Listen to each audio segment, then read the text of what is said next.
Okay, I will learn more about that later. Greetings, beautiful souls. It has been a while, I know, and I noticed that I did lose a few subscribers, and that sucks, but I appreciate my subscribers who are there with me and get it and can sympathize. But I am back with this book, The Covert Passive Aggressive Narcissist by Debbie Mirza. And I want to try and read. My goal is to read, a nice chunk. To at least get through the book, you know what I mean? So yeah, let's see.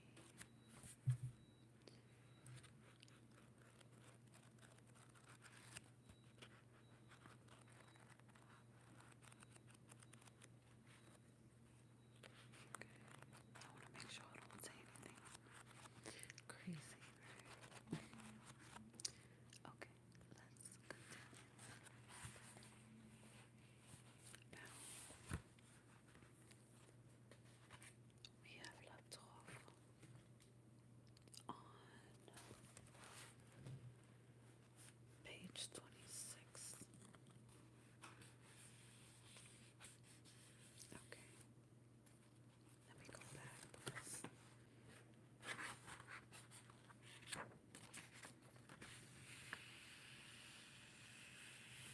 oh, I like the way that sounds. The page. Let me see if I can, so you guys can see.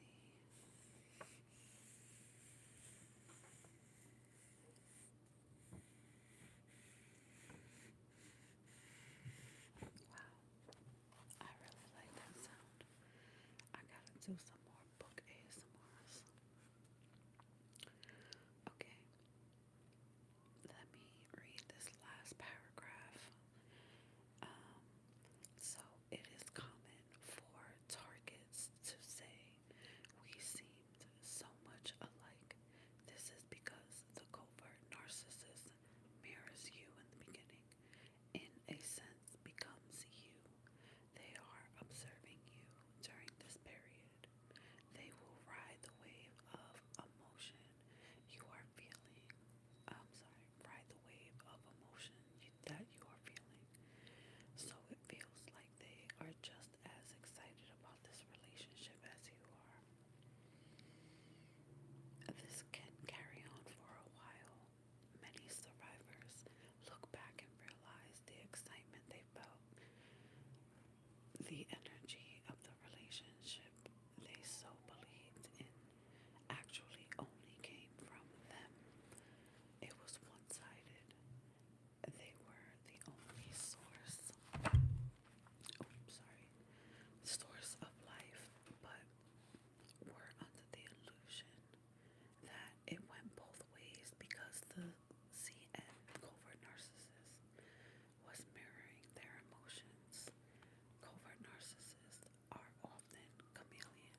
it's not funny. This is not a funny situation at all.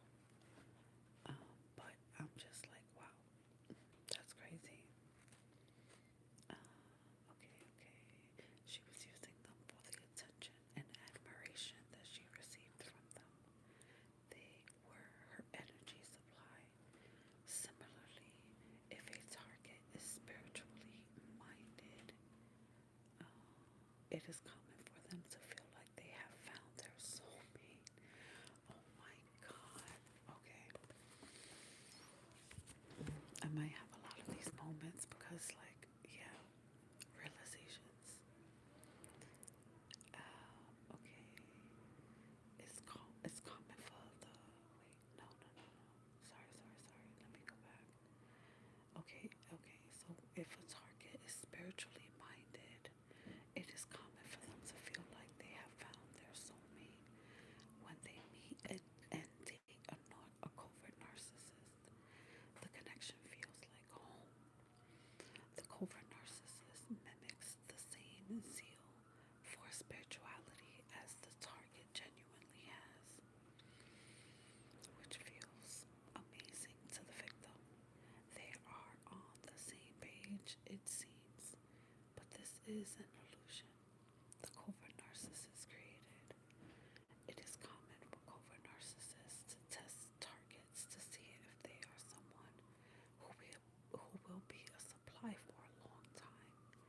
Some of the women I talked to told me that after 6 months to a year of dating, their covert narcissists started to have doubts about them.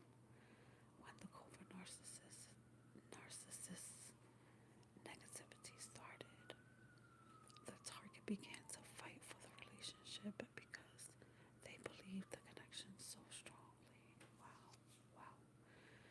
This made them the perfect target for the covert narcissist because they had proved to them that they would stick with the narcissist through anything.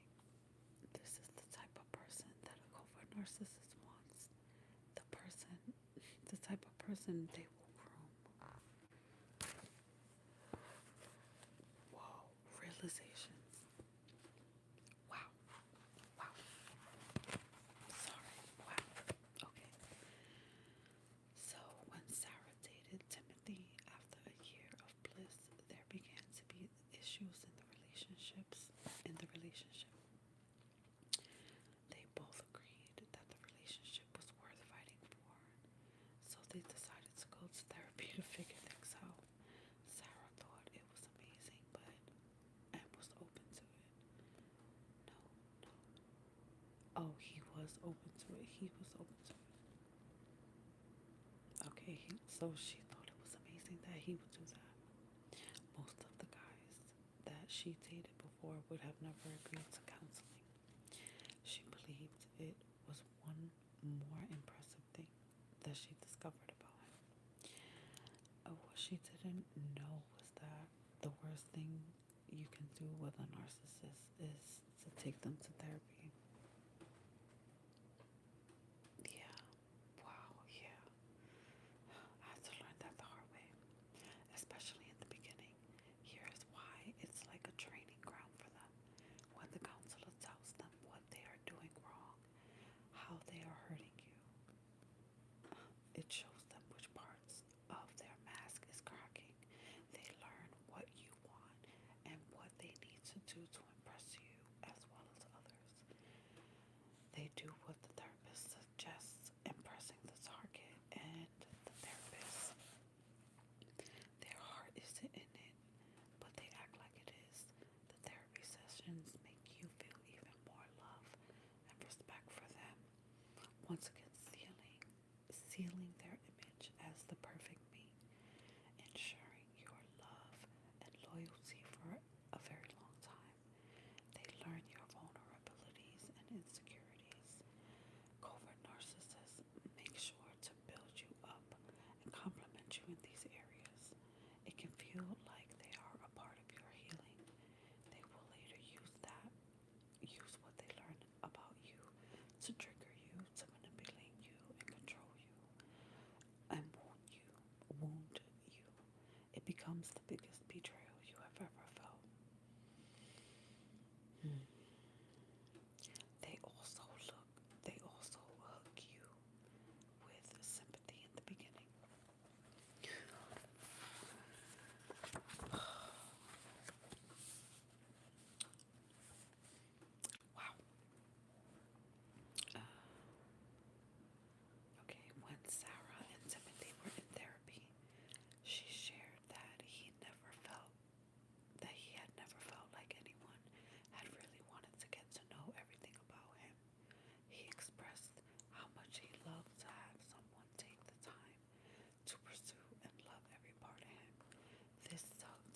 Sarah's heartstrings. She is a caring woman full of empathy. These are common traits of the target. She determined was, I'm so sorry, she was determined she would live her life. Oh, no, I skipped the page. She would live her life doing just that. She would wholeheartedly get to know everything about him and love him like he never experienced. She would give him all the attention he was craving, getting to know him in the way he longs to be known. She did this for more than 25 years. When he would do things that weren't kind or respectful, she would see him as a wounded man who never got the love that he needed and would excuse his behavior over and over because of it. He used her sympathy to control and manipulate her for decades.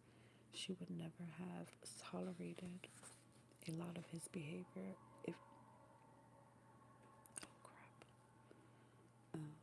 if it hadn't been for the groundwork laid in the love bombing phase. Later, during the discard, Timothy told Sarah it was clear to him that she never loved him. After a survivor has experienced the discard phase and discovers they have been living with a covert narcissist for years, they feel embarrassed. That's how true it is. My cat confirms that.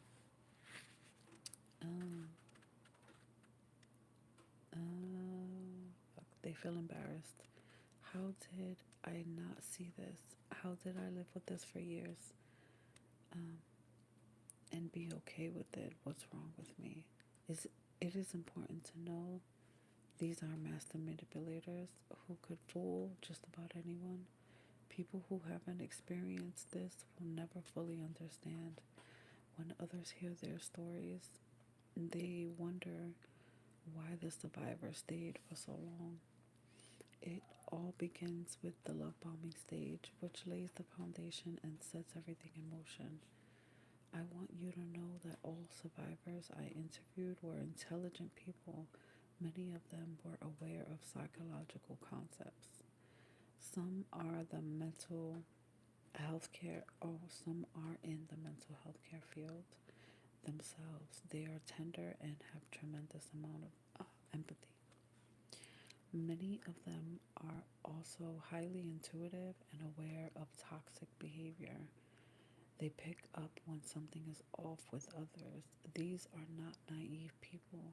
You can be super smart as well as highly aware and still be fooled by a narcissist.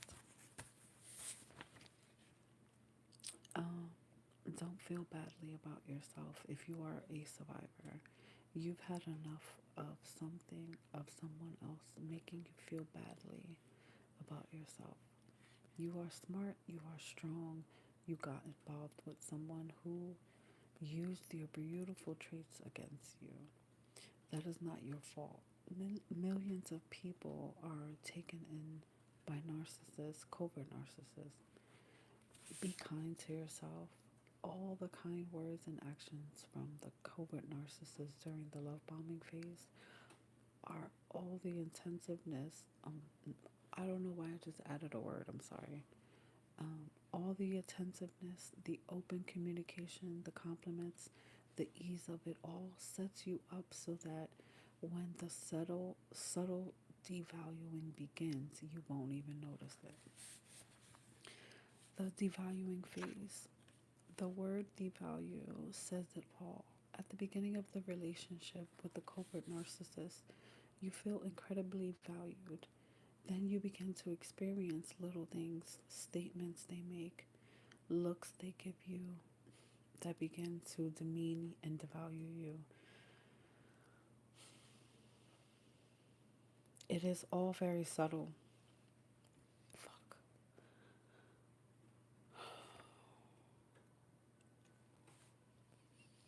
Over a long period of time, you are given the message. Fuck. You are given the message by someone you love and trust that you have no value, no matter what you do.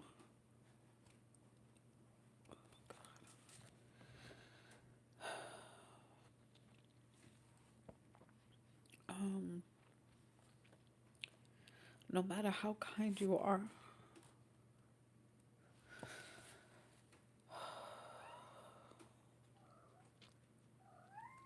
I'm okay, Maddie.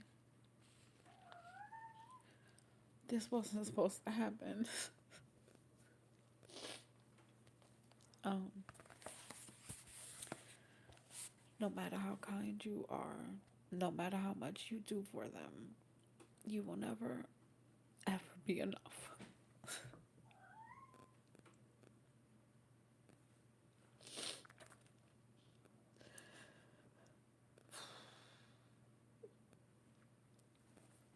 I guess I needed to hear that. The fuck? That just hurt my heart real quick.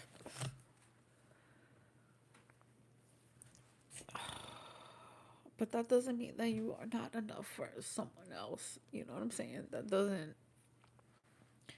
just because they make you feel like that doesn't mean that you are nothing, you know? So, fuck them. Okay.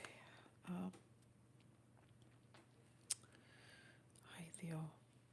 Where are you? Where are you? Okay. The cold, hard truth is that you do not matter to them. And unfortunately, the message you end up receiving is that you do not matter, period. The confusing thing is that while you are being devalued, you are also experiencing kindness.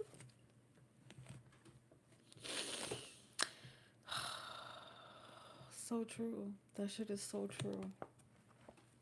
I am, wow.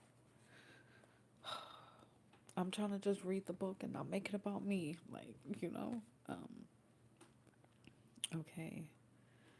The confusing thing, yes, is while you're being devalued, you are also experiencing kindness. You receive beautiful love letters, affection, and love gestures. You continue to believe that this is a good relationship and your partner loves you. You tell everyone around you how lucky you are to have a partner that, the partner that you do, because you sincerely believe that. Your friends tell you they wish their husband, wife, partner was more like yours. However, though you are saying all of these things, you don't notice your self image and self worth are slowly declining over time. Through the years, you notice your health isn't great, you feel depressed, you aren't happy, but you contribute these things to other things in your life, or you just blame yourself. The way your covert narcissist partner treats you goes unnoticed because it has become your normal. You don't notice the consistent devaluing because it is so subtle. You don't realize how you feel is a result of the trauma of living with an abuser. Oh, you feel. Okay, let me really quick, just sorry, really quick, put some. Oh shit, I'm noticing. Thank you so much, Michael. If you're still here, thank you. I appreciate you. My lips are dry as fuck right now. I'm sorry. I just gotta put some shea butter on them. But thank you so much. Texas 39. What you? Oh, I'm too loud. Shit. I started getting loud. My bad. Let me take this off. Just the one, so I can actually hear myself. That's so funny. My bad. My bad. Okay. Yeah. My lips be getting dry. I gotta drink more water. Okay.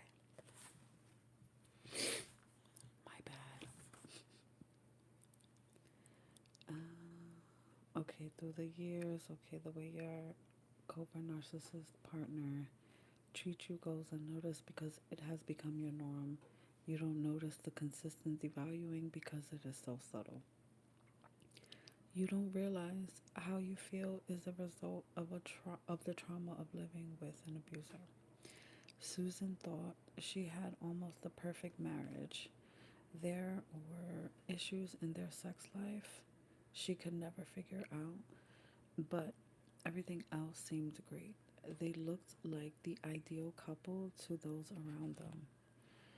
Like all victims, the discard phase was incredibly confusing for Susan and excruciatingly painful. Her husband of 18 years was suddenly done with her, telling her how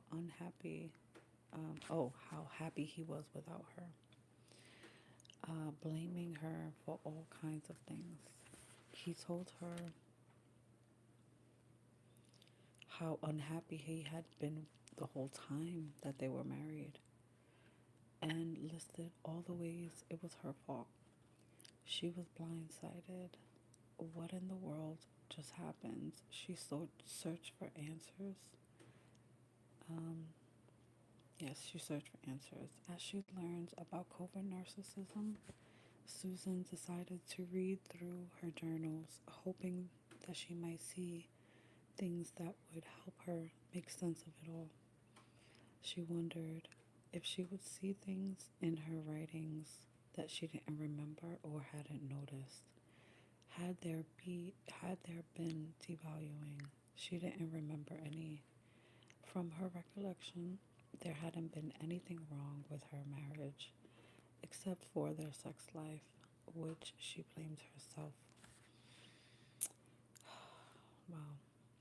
But when she began reading from the time they met until the end of the relationship, she couldn't believe all that she saw.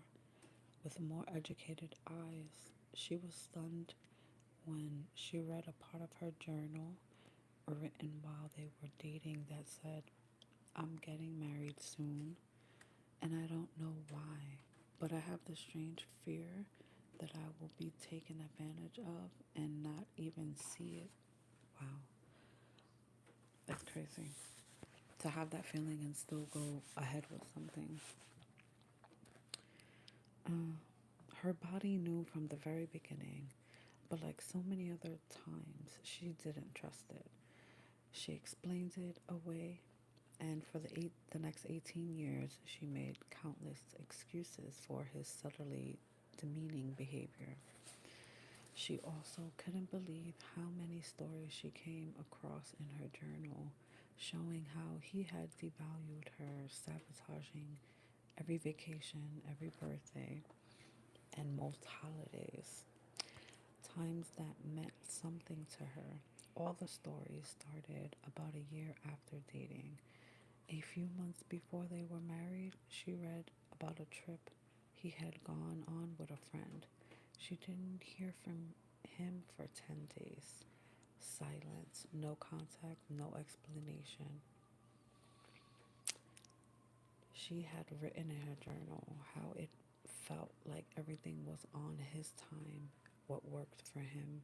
She had also forgotten that she planned the entire honeymoon without his help, along with most of the wedding. Oh my gosh, why does the sirens want to be going off right now? Jeez. Okay. Along with the wedding, he wouldn't show up for appointments when he had promised that he would. Throughout the marriage, she saw how he did so many subtle acts to make her feel like she was too opinionated, too strong, too loud. He never acknowledged the mother she was, the wife she was, all she did for him, all her accomplishments. He didn't even acknowledge. Um, oh my gosh, I just skipped the damn sentence and went into the next one. Um, he, wow. Okay. The wife that she was, all she did for him and their family. He did not acknowledge any of her accomplishments. She never felt like she did anything that was good enough to satisfy him. She was stunned as she read her own writings and found story after story about ways she was devalued for a long time. It can be hard for people to understand why someone like Susan would stay with a man who would treat her that way. The love bombing phase is incredibly powerful to the psyche.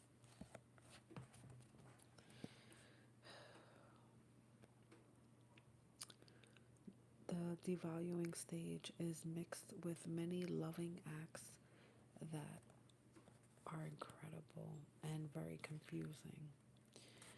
At the same time, he was devaluing Susan. He was also telling her how beautiful she was, giving her heartfelt cards. They were enjoying their time together, laughing about things, going on road trips, talking about their dreams. That's crazy. I saw demons. That's crazy. I said I really just saw talking about their demons. Maybe they did that too, but anyway, bonding over movies, books, and their mutual love of scuba diving. As the years passed, Susan found herself feeling worse about who she was. She was tired a lot and started experiencing allergies she had never previously had. Oh shit. I developed the allergy real quick one day. Wow. Wow, that's crazy how things happen. Wow. Like wow, seriously. Okay. She developed allergies she didn't have. She felt drained. Like she didn't have the shit, my bad. She felt drained. Where are we at? Come on, come on. She didn't have the life inside of her that she used to have. She never associated these things with her marriage. She thought that she just needed to figure out how to find more fulfilling work in her life. Maybe she needed to change how she ate, how she thought, and exercised more. She gained weight over the years. There were a lot of things to which she attributed the way that she felt, but never to her husband. As she read her journals, she also realized how alone she felt for the majority of the marriage. She would write about how lucky she was to have a husband like him. However, she looked closer. She knew she didn't have a partner who really cared about her and who wanted the best for her. This is such a difficult thing to grasp.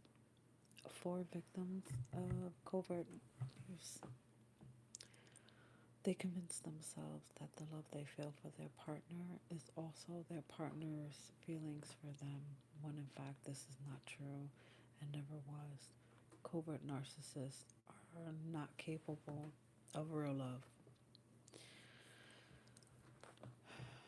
It was an illusion. It is an incredibly painful and disheartening realization. The devaluing stage comes on subtly. They don't call when they say they would. They don't show up for appointments. They agreed to little acts that always come with excuses and send the target the message that they don't matter. The covert narcissist will do things like invite you to dinner. Then when you arrive, it feels like they don't really even want you there. You feel confused. They use the silent treatment to make you wonder if you are doing something wrong. A covert narcissist will control you through their moves. Oh my god, I feel like I need to start whispering again. Sorry. Excuse me. Okay, let's try it again.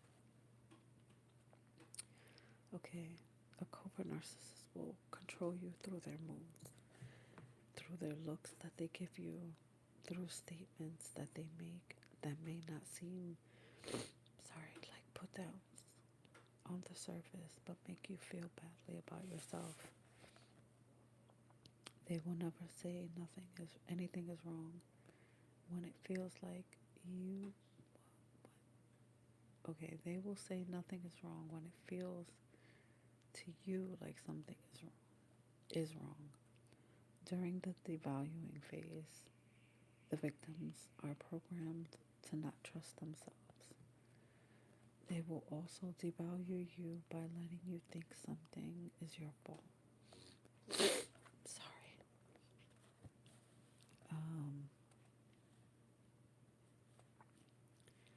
When it is actually their issue. This is called projection.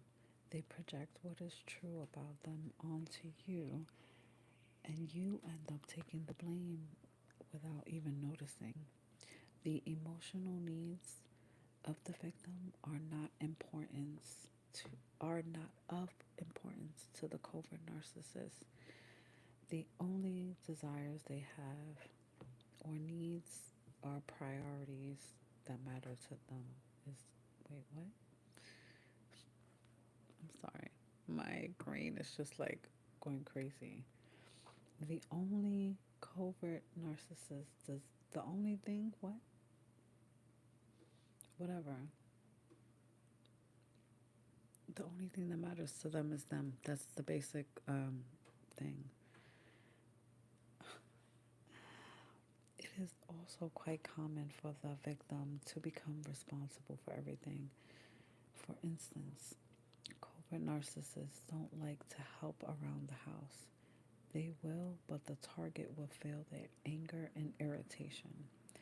After time, the victim learns that it's just easier to do things on their own and to not ask for their help. The covert narcissist does not want to give in, the relationship, only receive. The mixed messages you get from the covert narcissist wreak havoc on your heart, mind, and body. They love bomb you and devalue you interchangeably for years, if you let it, honestly. Okay, it is hard to make sense of it all because you have a solid belief that this person loves you and wants the best for you. Oh my gosh, shut up. The devaluing stage is often so subtle that you don't even notice yourself slowly declining as time goes by. Your self-worth and confidence are diminished, as well as your physical body. You feel more tired than normal. You slowly forget the free spirit you used to be and attribute things you are feeling to circumstances outside of your relationship. Targets receive lots of messages about themselves from the covert narcissist.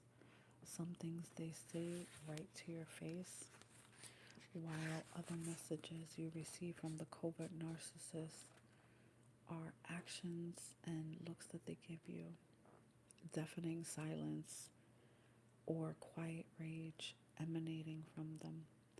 Real love never has mixed messages, and when the final discard happens, the truth about the covert narcissist, um, that had been disguised for years comes out. The discard. Most likely, the discard phase will feel like the most confusing and painful betrayal you have ever felt in your life. The person you have loved for years and who you believe loved you back is now saying the cruelest things you would have never imagined possible. They treat you like a child, teach you, punish you, and tell you how you should behave. They use every vulnerable thing you shared over the years to hurt you in the most devastating way. They lash out at you with what feels like a firehouse of insults. Sometimes they are calm and sound rational. Other times they rattle off a slew of words that make no sense, but deliver them as if they are completely normal. Oh my god, that's wow. Okay. But deliver them the fuck? Okay. They also mix in words of love and affection.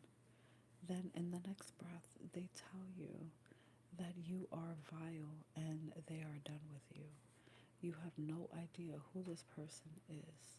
This is not at all who you thought you were living with all these years, and you are left reeling.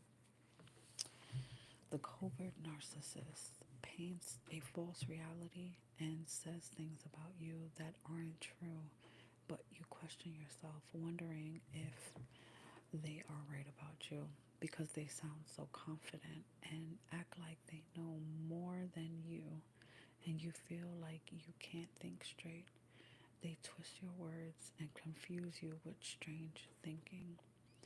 This leaves you questioning and doubting yourself constantly. You feel weak, confused, and fearful about your future. You feel alone. This is the time when most survivors hear someone tell them their spouse slash partner might be a narcissist. Sometimes this happens in therapy, in a meeting with a divorce attorney, doing research on the internet when you are trying to figure out what is happening, or in talking to a friend. You find yourself spending all your free time watching YouTube videos. Oh my god, yeah. Yeah, yeah, reading books and articles, seeking answers, and trying to make sense of this dizzying treatment you are experiencing. Also, you might find yourself spying on your spouse or partner when you never considered doing this earlier in the relationship. You might read their emails, check their bank statements, wonder if they are having an affair. You you ask them questions and their answers don't make sense. In fact, they usually take your words and turn them against you to show you all the things that you are doing wrong and all the things that are wrong with you. They are defensive and angry. Then they are calm and devoid of feelings. Oh God. This is bewildering. Yes, it is. This is a bewildering time for so many reasons. One of which is the vast difference in how you feel versus how the covert narcissist feels. You are devastated. You are crying, curled up in the fetal position. They are done. They moved out quickly. You are trying to find answers. They are not. You are deeply sad. They are letting you know they are at their happiest now that they're not with you. Many times they initiate the discard during a time that is special to you or in a place that means a lot to you.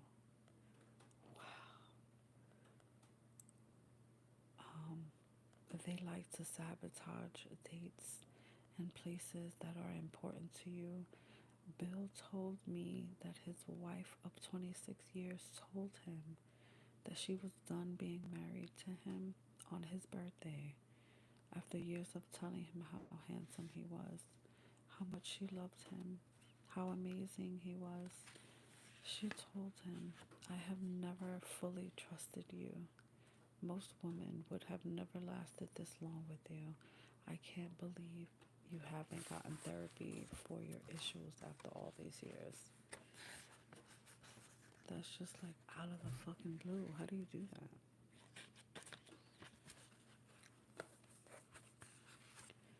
It doesn't make sense. It really doesn't. For me, it doesn't make sense. It never has. That's fucking stupid.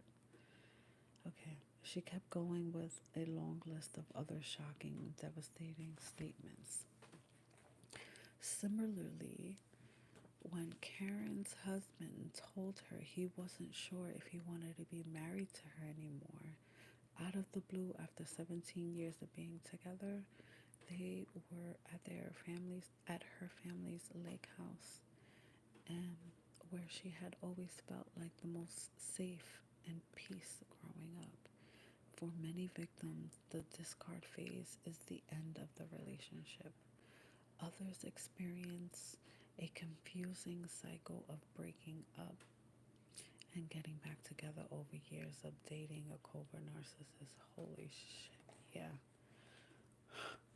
Oh my gosh, that's so crazy. I spoke with targets who had been in a relationship like these for more than 10 years. During the discard phase, you feel low about yourself. The covert narcissist paints a picture of you that is not accurate, but they make you feel like it is. There are enough grains of truth mixed in with bizarre distortions of reality that make you wonder if they are right about you. The covert narcissist becomes more aggressive with their words and actions more than you've ever seen before. But once again, you are the only one who sees this side of them. It is an incredibly conflicting time. The discard phase is sudden and harsh. When they are done, they move quickly and usually go right to the other target. This is a stark contrast to how you feel. You are falling apart. You never expected this seemingly good marriage to end. While you are devastated at the thought of a relationship ending with someone you called a lover and a best friend, the covert narcissist is not falling apart. They are bizarrely calm. You don't see them feeling sad. You feel their rage as it is directed at you, but they are not experiencing devastation and sadness, which makes you feel even crazier. Sam and his covert narcissist partner Adam had been together for over 15 years. They were both spiritual thinkers. They had met at a yoga retreat and bonded over their similar thinking on life. After years of passivity, seeming so laid back and easygoing, Adam became verbally abusive during the discard phase. There would be days when Sam would receive lists from his partner about everything that was wrong with him and would need to change for the relationship to work. Then the next day, Adam would ask Sam if he wanted a foot massage and would calmly tell him he was just flowing with the universe, trusting the process. When Adam moved out of his house, he would lambast Sam with abusive emails. Then a few hours later would send an email thanking Sam for how well he loved him over the years. A covert narcissist behavior in this phase can be manic. You don't know what you are going to get from one moment to the next. This may happen while you are still living with your covert narcissist partner. I wish I could get rid of this anger and resentment I feel towards you, Don said to Emily with concern on his face. Then seconds later, in a fit of rage, he yelled at her for ruining every friendship he ever had in his life. Later, he brought home dinner for her and their kids and asked if she'd like him to make her favorite tea at bedtime. Blindsided, shell-shocked, and baffled, or some other ways you to describe this time when the covert narcissist cuts you off quickly and heartlessly. Um, the ironic thing is the covert narcissist usually initiates the end of the relationship, but it is often the survivor who actually files for divorce. The covert narcissist wants to be liked, wants to be seen as the victim, not the one who destroys the family. They want people to feel sorry for them and see you as the one to blame. How they look at others, sorry, and how they look to others is their top priority. The covert narcissist will blame you for just about anything and everything. Emily counted more than 30 things Dawn had told her she would need to change about herself before the marriage would work. The thing you start noticing when you become aware of these issues with the covert narcissist is that most most of what they say about you is actually a projection of what is true of them. After reading about this phase, you may identify that you are experiencing the discard phase right now.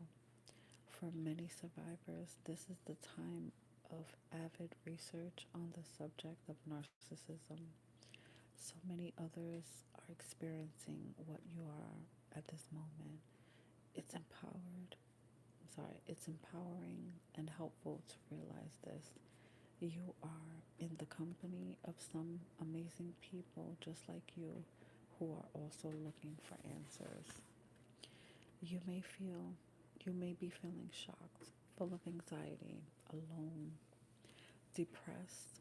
You may you may be having suicidal thoughts.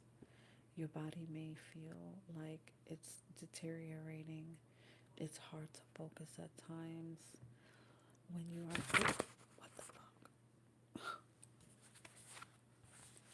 It's hard to focus at times when where are we at? Come on, come back. When you are making big decisions, you may be feeling reactive and impulsive. It's probably been a while since you were able to get a good night's sleep. This is all very common. You have been through a lot and are still in the thick of it. You will get through this. You have come to the right place and will someday see things clearly.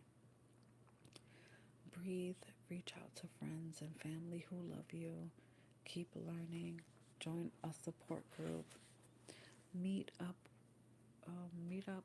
Meetup.com is a good place. I'm not sure if that's still a thing. To look for these. Give yourself permission to fall apart sometimes.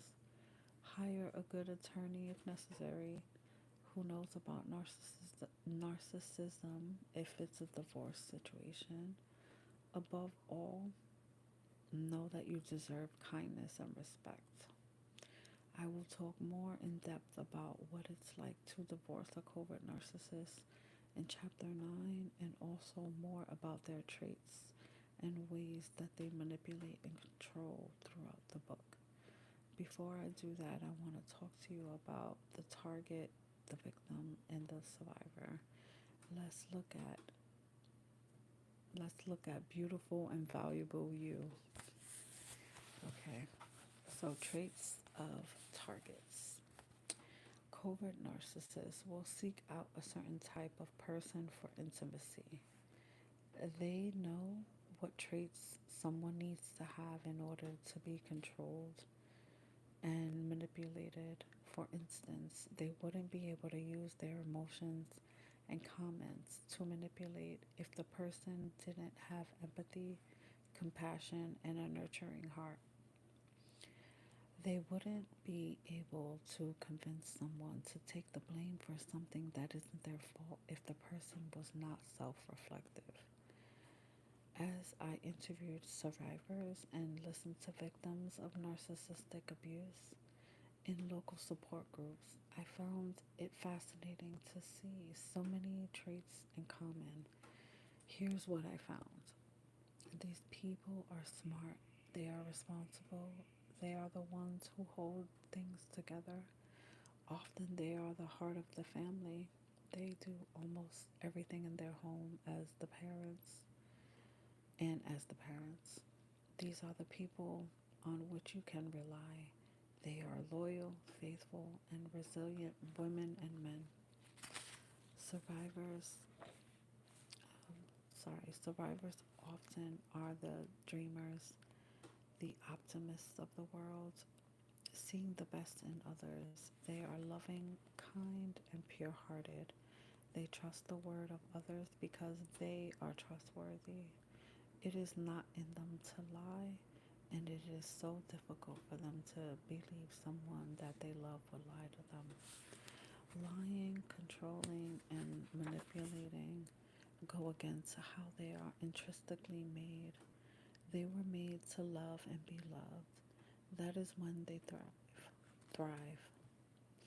Targets are honest and real. They do not pose. They do not pretend to be someone they are not. What you see is what you get with them, and that is incredibly refreshing. As survivors, they tend to be flexible and easygoing. Planning an event with them is a delight. They are easy working partners and generous with their time. I was recently at a support group where we considered branching to create a women's only group. A few of us were discussing what we needed to do to make the change. We talked about how we would get the money to pay for the dues and who would coordinate certain aspects. I keep almost dropping this damn book.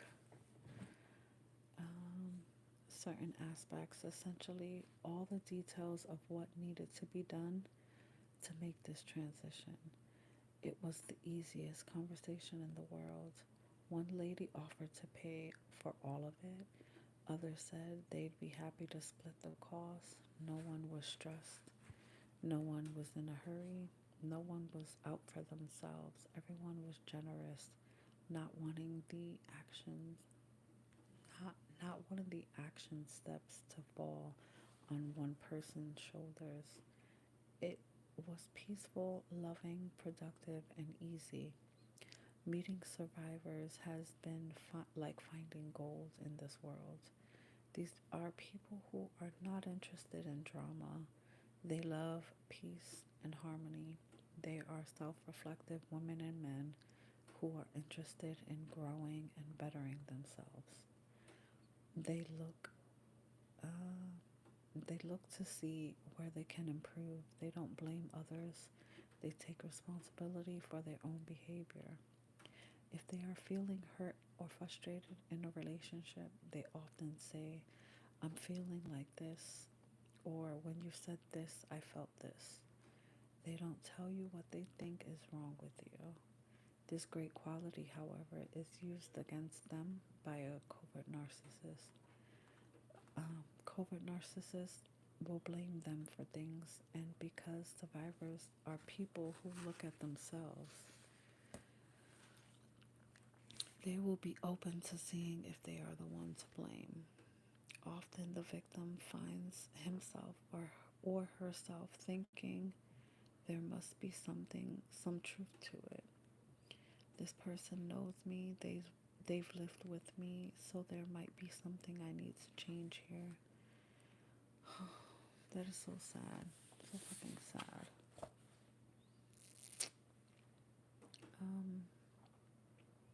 Covert narcissists are skilled at phrasing things so that you don't notice their cruel behavior.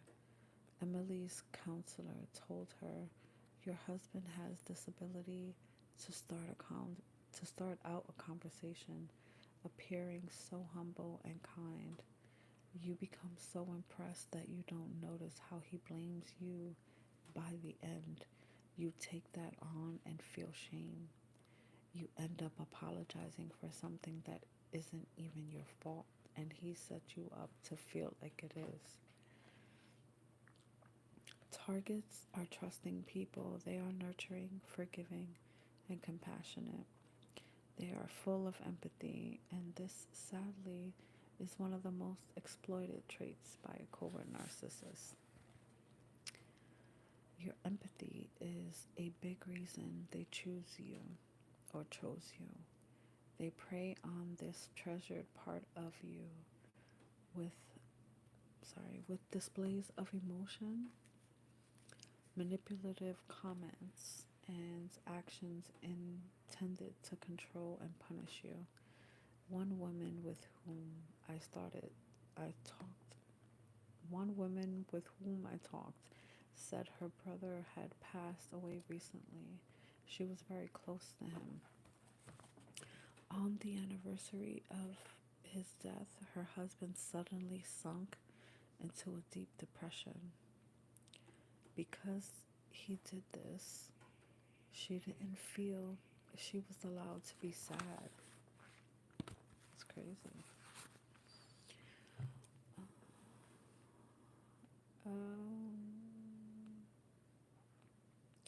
She turned her attention onto him to make sure he was okay.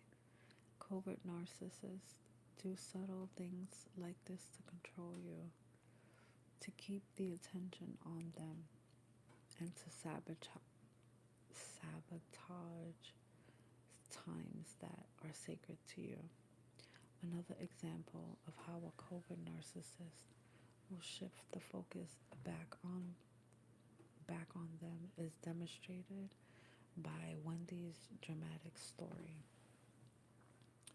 Wendy's eyes had been opened to something she experienced years ago when her husband exploited her sensitive heart.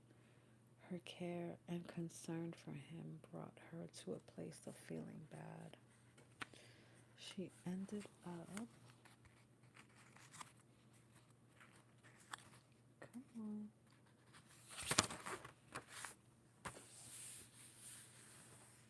She ended up taking care of him after he had been cruel and dishonoring to her. Her husband was on the phone with his mom. When they were done talking, he told Wendy that his mom had said Wendy was controlling and manipulative. Hold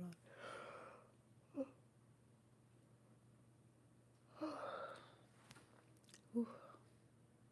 That was a good yawn. Controlling and manipulative. They had been married for about 10 years at this time. Here and there, her husband would go through times of questioning Wendy, telling her things her family would say about her to see what she thought. This time, after starting to defend herself, Wendy stopped and said, "You know what? I've been defending myself to you for 10 years. If you don't know who I am by now, I don't know what to tell you. You're just going to have to decide that for yourself. Whatever you think is true about me." She got, I'm hearing songs in my head. Never mind. Wendy's husband responded by silence, left the room, and went out to their backyard to think. After a few minutes, he returned and suddenly fell to the ground in agonizing pain. He said his back hurt and he couldn't get up. He stayed on the floor all night. Wendy felt horrible. Oh my gosh.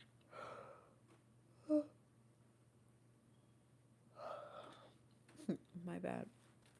Wendy felt horrible.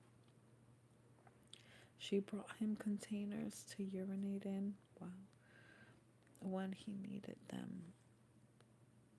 Throughout the evening, she felt like she was the cause of all his stress. If she didn't exist, he wouldn't be feeling this. There would be no issues between him and his mom. In the morning, he asked her to call the ambulance because he was still in great pain.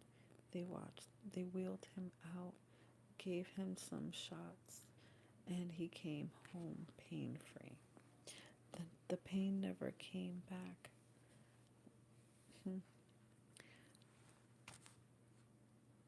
quite a quick recovery for such an excruciating chronic pain over a 2-day period, right?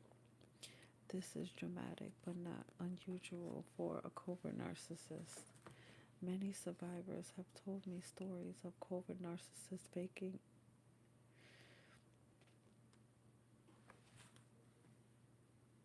Wow. Wow. Wow. Okay. I think that after this, I'm gonna have to be done. Yeah, because that was a little triggering about covert narcissists faking injuries and illnesses for years sometimes. They will go to great lengths to make you feel bad and turn the attention back on them. Bro, I knew that was happening. Wow. Wendy's husband was cruel to tell her what his mom said. As long as you are feeling bad, shame, they have you. You are under their control. He should have defended Wendy to his mom. He should have never told her about the phone conversation, knowing that it would only hurt her. That is what love looks like. The real thing, not the illusion you get used to with a covert narcissist. This tactic works on targets because they are tender-hearted, sensitive, and caring, trusting people. I will say again about targets I've interviewed and observed. They are smart individuals. They have been manipulated to think that they are not. But these people are in fact intelligent. Most of them could have their masters in psychology after all their research and experience. Many of them are now helping others who are going through their own pain. These are beautiful souls. They love solutions where everyone wins. They are team players who will have your back and be your biggest fan. I have experienced such love and encouragement from each and every one of those targets. I feel grateful to know them. They are wonderful listeners, independent, hardworking individuals. Almost most of them have been told they are lazy by their covert narcissist, which is a common put down and the furthest from the truth. During more than one interview, I found myself sitting across from a man or woman, watching their body physically shake as they shared their story. Oh man. Okay, let me leave it there for now. Okay, I'm gonna make sure I put it here. Yes, I think I'm gonna leave it there for now. The next chapter is different traits of a covert narcissist. I will be back tomorrow night to do the same thing. It might be late again like this, but yeah. Now I have to go process some emotions. I love you guys, and I will see you in the next video. I hope you guys are enjoying this, and I'm really going to be doing more videos. And I have to get more triggers going for you guys as well. So I love you, and I will see you in the next video. Bye.